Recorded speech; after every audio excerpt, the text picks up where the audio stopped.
পচা ডিম, ছত্রাকে ছেয়ে যাওয়া পাউরুটি, যে খাবার যাওয়ার কথা ছিল কোমলমতি শিক্ষার্থীদের পেটে, সেই খাবারেরই যদি হয় এমন অবস্থা। শিশুদের পুষ্টি নিশ্চিতে সরকারি কর্মসূচিতে এমন চিত্র সামনে আসে মেহেরপুরের গাংনীতে।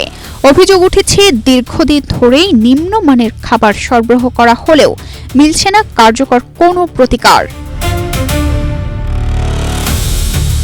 মেহেরপুর উপজেলার ১৬২ সরকারি প্রাথমিক বিদ্যালয়ের প্রায় ১৮,৩৪৭ শিক্ষার্থীর জন্য স্কুল ফিডিং কর্মসূচির আওতায় পাউরুটি, ডিম, কলা, দুধ ও বিস্কুট সরবরাহ করা হয়।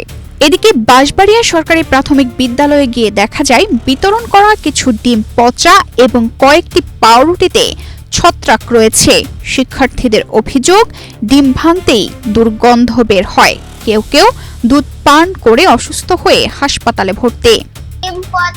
খুব গন্ধ। আমি সেই ডিম মিলাছিলাম, ডিমের সাথে পানি ছিল, কুসুম টুসুম সব কালো ছিল, দিয়ে আমি ফেল দিলাম। ওই ডিম পচা ছিল। একজনা পচা দুধ খেয়ে একজনা এখন পুষ্টায় করতে আসে। এখন আমাদের এগুলো আমরা এখন আর নেবো না। Optical brighter photo catalyst active granule সমৃদ্ধ বসুন্ধরা পাওয়ার ওয়াশ, ঝলমলে কাপড়ে ফুরফুরে মন। অভিভাবকদের দাবি, শিশুদের জন্য সরবরাহ করা খাবারের মান নিশ্চিত করতে হবে। ছেলেপিলে অসুস্থ হয়ে যাবে, ক্ষতি হবে। পচা ডিম তো আমিও খাবো না, আমার বাচ্চাকেও খাওয়াবো না, কাউকে তো খাইতে দেবো না। এটা তো মনে করেন যে খারাপ। আমার বাচ্চারা কিংবা আরো বাচ্চারা খেয়ে এটি হলো ক্ষতিকর হবে। বাচ্চাদের স্কুলে নিয়ে আসি, সরকার যে খাবারগুলো দিচ্ছে সেই খাবারগুলো তো ভালো মানের না। আজকে যে ডিমগুলো দিচ্ছে সেগুলো পচা বের হয়েছে। সেই পচা ডিম খেলে তোমার বাচ্চাদের অসুস্থ হয়ে যাবে। সরকারের কাছে দাবি যাতে যে খাবারগুলো দেয় সে খাবারগুলোতে মানসম্মত হয়।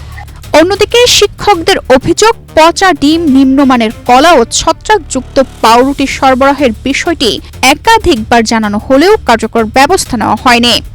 মাঝে মাঝে কয়েকদিন ছত্রাক দেখা গেছে, ওগুলো বাচ্চাদের দিয়ে নি ফেরত নেওয়া হয়েছে এবং গরু ছাগলেও খায়নি সেই বাচ্চাগুলো। সেই আর ডিম মাঝে মাঝে পচাও আসে, আবার কয়েকদিন আবার অনেক গ্যাস করে ডিম।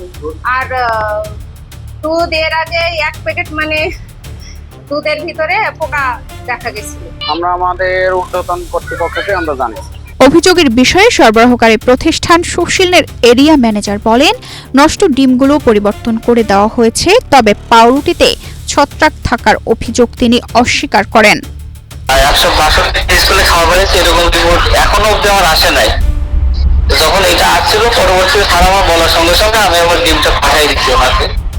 না, ইতিপূর্বের না ভাই, আপনি এখন যেটা আমার বলতেছেন এটা আমার দেখান একটা যে আজকে যেটা যে মালটা তারা যদি স্কুলে রেখে দেয়, হ্যাঁ এটা অনেক স্কুলে রেখে দিচ্ছে খাবার, মনে করেন থেকে যাচ্ছে, সেই খাবারগুলো পরবর্তীতে আনতেছে।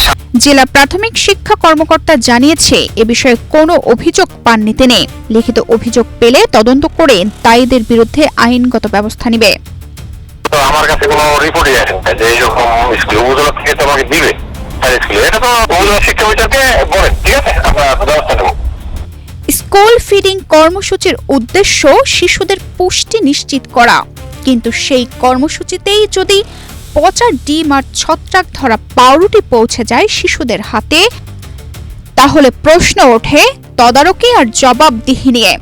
স্থানীয়দের দাবি, অভিযোগের নিরপেক্ষ তদন্ত করে দায়ীদের বিরুদ্ধে দ্রুত ব্যবস্থা নেওয়া হোক, যাতে ভবিষ্যতে কোনো শিশুর স্বাস্থ্য নিয়ে আর এমন ঝুঁকি তৈরি না হয়।